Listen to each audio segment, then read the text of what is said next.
Pihak kepolisian juga memutuskan untuk membongkar kuburan seluruh jasad yang ditemukan. Dan bener aja ternyata guys, banyak banget perbedaan dengan temuan di awal para anggota keluarga meninggal dunia. Tapi selama 14 tahun, gak ada yang tahu bahwa Jolie Joseph ini adalah seorang berantai berdarah dingin.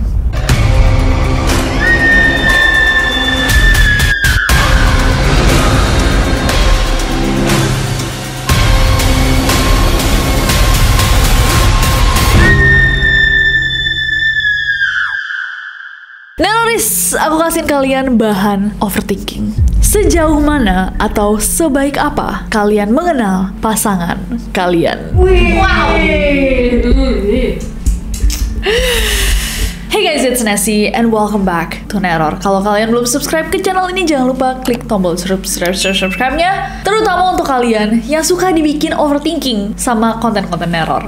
Kenalin, ini adalah Jolie Joseph. Jolie Joseph ini guys bisa dibilang adalah seorang wanita yang sangat-sangat idaman. Hashtag high value woman. Dia punya master degree, S2, berpendidikan, jago masak, jago mengurus rumah. Dan juga dia gak malu-maluin kalau misalkan kalian ajak gitu ketemu sama teman-teman kalian, karena dia jago banget berbaur, friendly, menyenangkan, bahkan sampai keluarga kalian itu suka banget sama dia juga. Hashtag IPM, apa? Idaman para mertua. Idaman para mertua gak tuh? Tapi selama 14 tahun gak ada yang tahu bahwa Jolie Joseph ini adalah seorang serial killer berantai berdarah dingin. Hari ini kalian akan kenalan sama Jolie Joseph karena kita akan membahas kasusnya yang sangat-sangat. So without any further ado, stop senyum-senyum, cause shit's about to go down. Kayak tadi aku pertama ceritain, ini adalah Jolie Joseph. Dia ini adalah seorang perempuan yang memiliki pendidikan lumayan tinggi guys. Dia memiliki gelar master perdagangan, S2. Dia menikah sama seorang pria bernama Roy Thomas di tahun 1997. Nah sebenarnya awalnya nih guys, pernikahan ini tuh nggak direstuin sama papanya Roy. Cuman karena lama-lama kelihatan kayak ini Jolie oke banget sih. Akhirnya mereka pun direstui untuk menikah dan malah lama-lama keluarganya Roy itu jadi suka banget sama dia juga. Setelah menikah, Jolie itu pindah untuk tinggal bersama keluarganya Roy. Dia juga dikenal sebagai sosok yang ramah bahkan ke tetangga-tetangga gitu. Kemanapun dia pergi nih, dia selalu kayak model orang yang bisa menemukan teman guys. Kalian tahu nggak orang-orang kayak gitu? Karena dia sopan, dia ramah. Dan saking baiknya, Jolie ini sampai dibilang dia tuh adalah bintang di daerah rumahnya. Ya kalau misalkan sama tetangga-tetangganya aja baik, apalagi sama keluarganya ya guys. Pokoknya keluarganya Roy itu udah suka banget nih sama si Jolie. Kehidupannya bersama Roy pun juga bisa dibilang cukup nyaman. Kalau siang suaminya kerja, Jolie mengurus rumah, dan dia juga sekalian belajar memasak. Pokoknya terlibat banget dalam pengurusan rumah ini, dan juga dia membuat situasi yang nyaman gitu untuk suaminya pulang setiap malam, karena dia adalah wanita yang full package lah.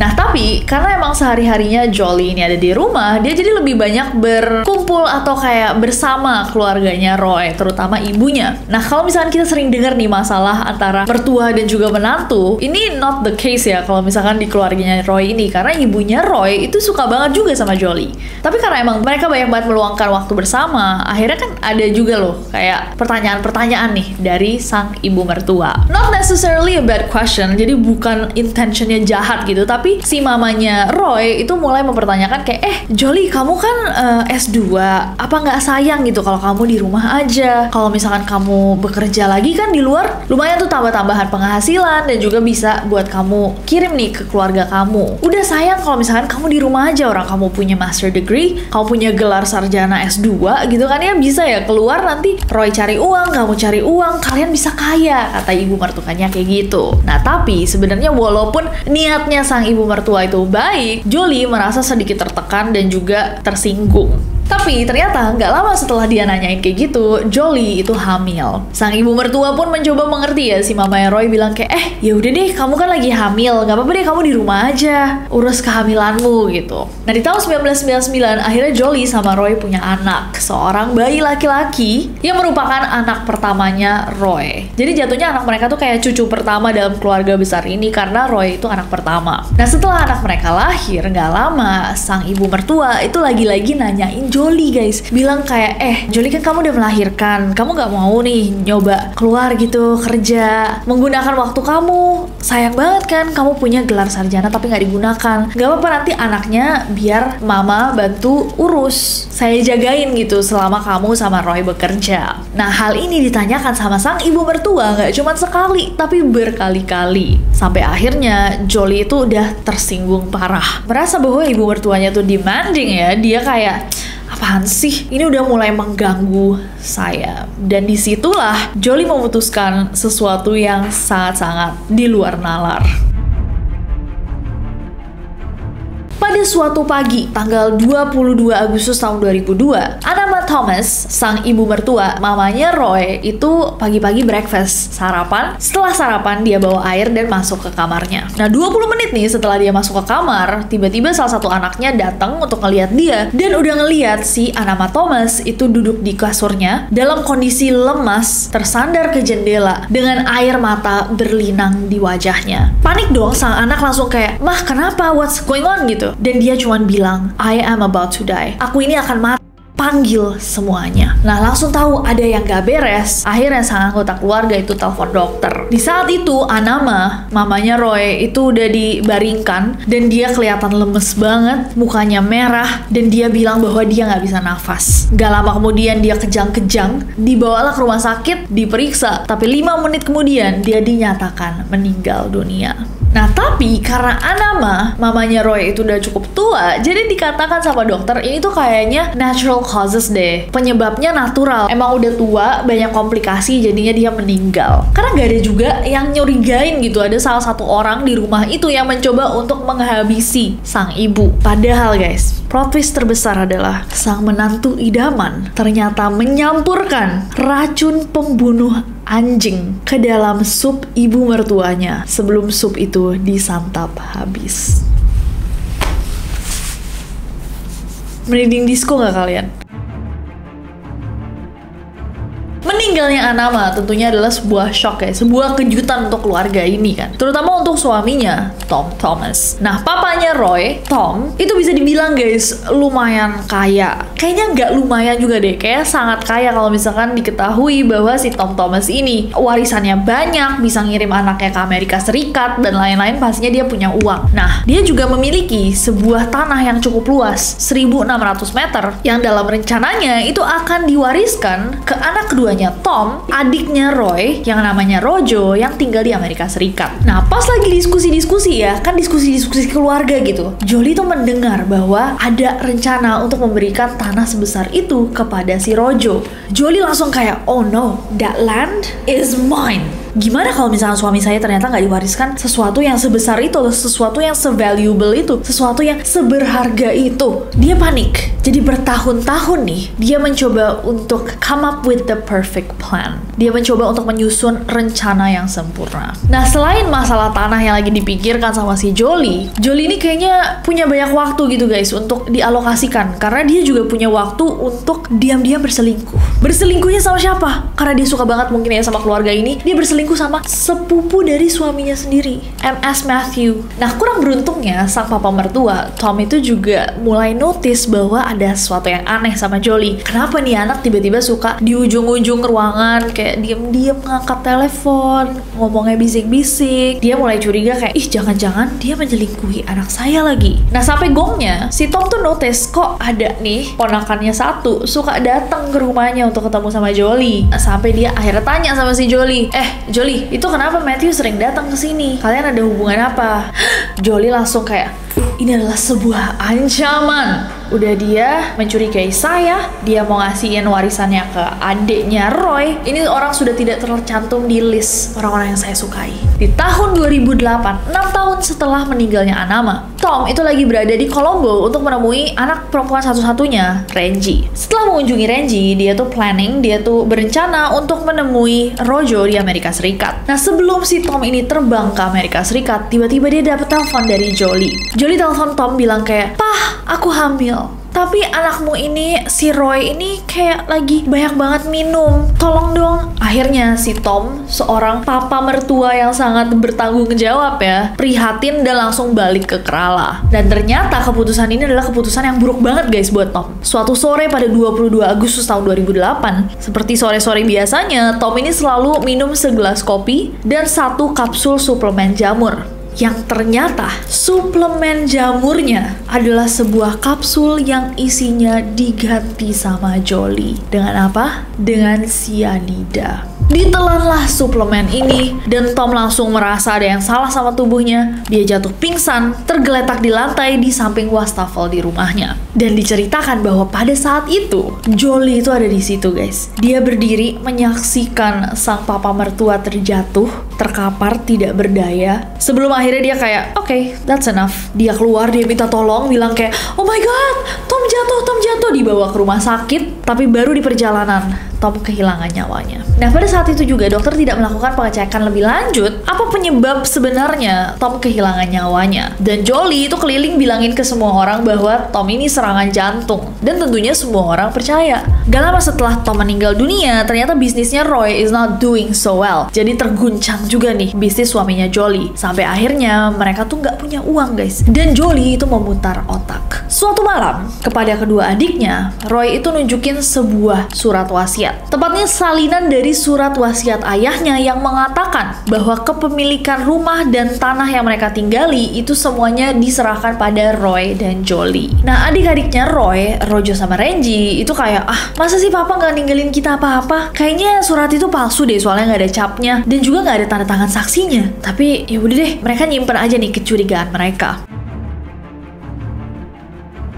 3 tahun kemudian, di tahun 2011, sebuah hal yang di luar nalar terjadi guys. Pulang dari bekerja, Roy ini menyantap makanan yang disiapkan oleh sang istri tercinta, nasi dan kari. Setelah menghabisi makanannya, Roy pun ke kamar mandi dan mengunci kamar mandi itu dari dalam. Kok lama nggak keluar-keluar? Dibukalah kamar mandi ini dan ditemukan Roy dalam kondisi yang udah muntah-muntah dan mulutnya mengeluarkan busa. Dia dilarikan ke rumah sakit, tapi akhirnya kehilangan nyawanya. Nah, beda sama kasus meninggal ibu dan ayahnya, kali ini mungkin juga karena ini kayak aneh ketiga dalam keluarga ini, dilakukan otopsi. Pemeriksaan forensik pun dilakukan pada tubuhnya Roy. Padahal pada saat itu Jolie tuh udah bilang, nggak usah.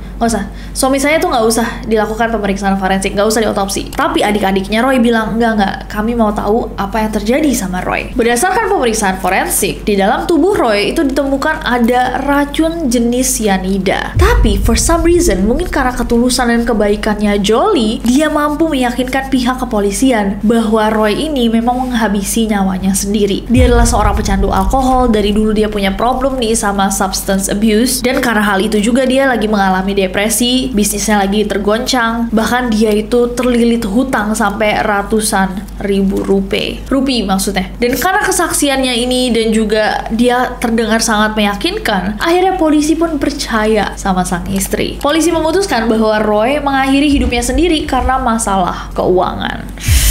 However, keluarganya Roy itu nggak se-stupid itu ya, nggak sebodoh itu. Salah seorang pamannya Roy itu sangat suspicious, sangat curiga. Sang om, namanya Matthew Manjayadil, menuntut laporan forensik dan juga penyelidikan polisi terhadap Roy. Matthew mengatakan bahwa pasti ada sesuatu yang salah. Ditambah lagi kalau misalkan memang benar nih Roy itu meninggal gara-gara dia terlilit hutang, kok sama sekali nggak ada yang nelpon atau datang sebagai debt collector untuk menagih hutangnya. Nah, karena mungkin menurut Jolie, si Om Matthew ini ganggu banget, gengges banget, kenapa dia mau tahu segalanya. 3 tahun kemudian, pada 2014, Om Matthew yang curiga juga atas kenapa Roy kehilangan nyawanya, juga ikut kehilangan nyawanya. Diketahui bahwa Om Matthew itu meminum whisky yang sudah tercampurkan satu zat. Zat apa? Lagi-lagi cyanida. Dia jatuh pingsan sebelum akhirnya kehilangan nyawanya. Setelah Roy sama Om Matthew kehilangan nyawanya, Jolie technically masih ada di keluarga itu karena dia pintar banget kan. Sebelum suaminya meninggal, dia udah securing bahwa aset-aset ayahnya itu akan diturunkan kepada suaminya dan dia. Karena suaminya meninggal, berarti kan turunnya ke Jolie. Dia juga menjalin hubungan baru guys sama orang lain kan dari keluarga itu? Tentu tidak. Kayaknya dia emang cinta banget jadi bagian dari keluarga ini. Dia menjalin hubungan dengan sepupunya Roy yang lain, yang namanya adalah Shaju Zacharias. Beda nih sama Roy, kalau Shaju ini guys bukanlah seorang pengusaha. Dia punya penghasilan tetap sebagai seorang guru. Nah, tapi drama keluarga AF, si Shaju ini masih menikah dan memiliki anak. Jadi janda dari sepupunya pacaran sama si sepupu yang masih menikah. Nah, anaknya Shaju ada yang masih berusia 2 tahun, namanya Alvin. Di tahun yang sama Om Matthew meninggal pada 2014. Si anak 2 tahun ini, si Alvin Shaju itu jadi korban berikutnya. Dia kehilangan nyawanya lagi-lagi karena cyanida. Nah, 2 tahun kemudian, Januari tahun 2016, ibunya Alvin, istrinya si Shaju, juga kehilangan nyawanya dalam kondisi mulut penuh sama buih berlebih setelah dia minum air putih. Tapi, anaknya meninggal, istrinya meninggal abis minum air putih dan mulutnya berbuih. Shaju ini sama sekali nggak kepikiran bahwa Jolie lah sang pelaku. In fact, setahun kemudian pada 2017, Jolie sama Shaju menikah. Gila banget.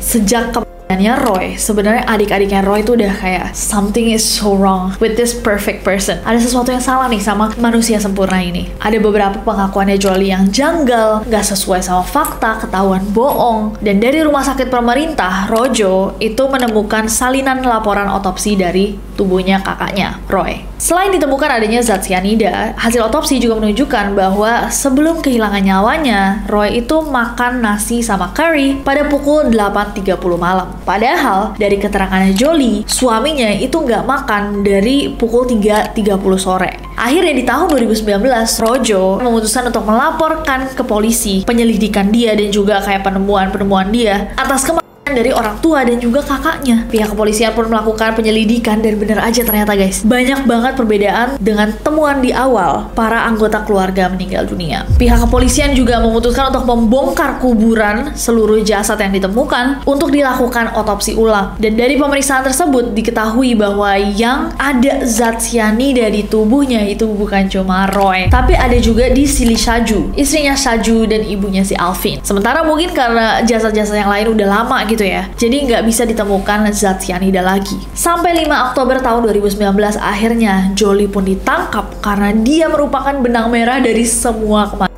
ini. Dan bener aja ketika ditangkap dia pun mengakui semua kejahatannya. Dari pemeriksaan diketahui bahwa tujuannya Jolie menghabisi 6 anggota keluarga suaminya itu untuk merebut harta keluarga ayah mertuanya dan juga suami keduanya, si Shaju. Dan plot twist satu adalah ternyata selama ini dari awal pun dia tuh sudah membuat persona yang bohong. Jadi bukan dia emang awalnya baik habis itu tiba-tiba jadi jahat. Dari awal pun dia membuat dirinya terlihat sempurna karena dia punya long term plan, rencana jangka panjang. Dia bahkan tidak memiliki gelar S2 yang dia katakan. Dan plot twist terakhirnya adalah dia mendapatkan cyanida untuk menghabisi keluarga suaminya dari selingkuhan pertamanya yang merupakan sepupu dari suaminya sendiri, si MS Matthew.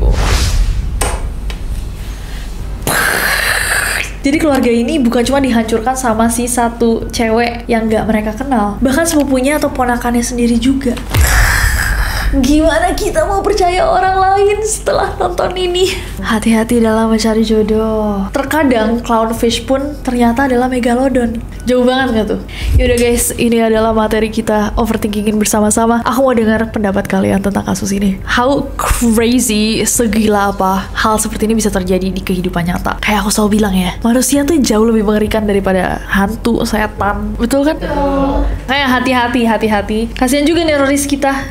Jadi overthinking bersama. Gak apa-apa. Neroris, aku mau dengar pendapat kalian tentang kasus ini. Isn't it super crazy? Apakah kalian pernah mendengar tentang kasus ini sebelumnya? Apa kasus-kasus lain yang gak kalah gila dan bikin overthinking parah? Boleh banget di komen di bawah. Dan jangan lupa subscribe karena aku gak sabar untuk ketemu kalian lagi.